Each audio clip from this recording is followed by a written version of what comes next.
আমার মনে হয় না তারা ক্রিকেটের সেবক ছিল, তাদের নিজস্ব এজেন্ডা ছিল, সেই এজেন্ডাই তারা ফুলফিল করেছে গত একটা যুগ বা তার বেশি সময়। আন্দোলনের সময় ইনভলভ হওয়াটা মানে শেষের দিকে খুব জরুরি ছিল।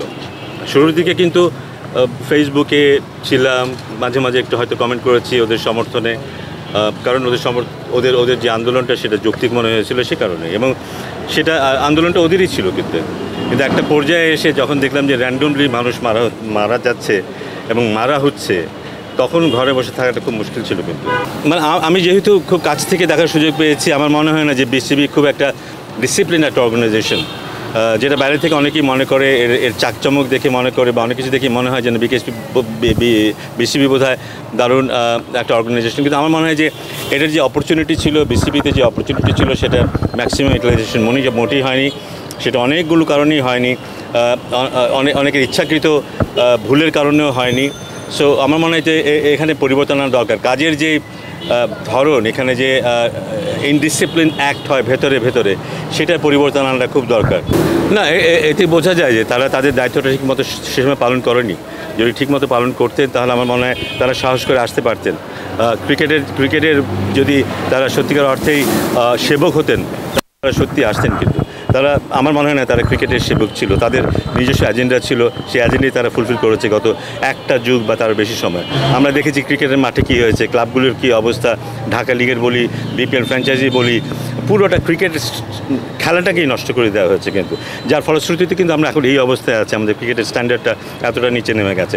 আমার মনে হয় যে দায়টা সবচেয়ে বেশি লিডারশিপের মধ্যে পরিবর্তন আনাটা খুব দরকার।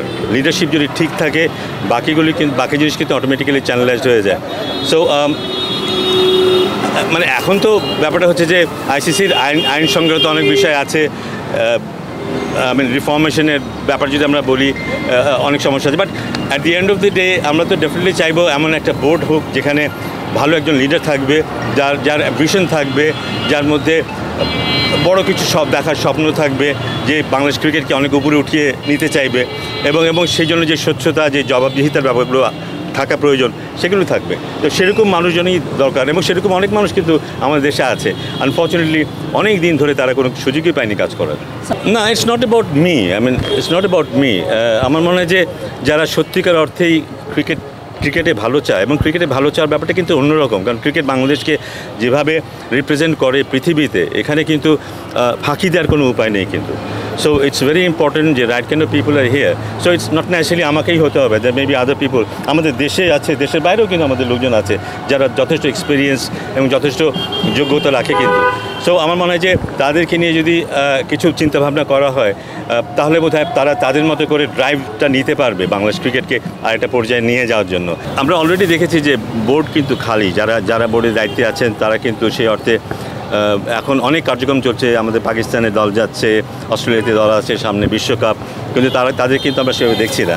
তারা যদি সত্যি দায়িত্ববান মানুষ হয়ে থাকেন, ক্রিকেটকে ভালোবেসে থাকেন, আমার মনে হয় লাইক আদার পিপল, অনেক অর্গানাইজেশন থেকেই কিন্তু মানুষজন স্টেপ ডাউন করছে। তারা স্টেপ ডাউন করতে পারেন, তারা যদি মনে করেন, কারণ একটা নিয়মের মধ্যে দিয়ে আমাদেরকে যেতে হবে।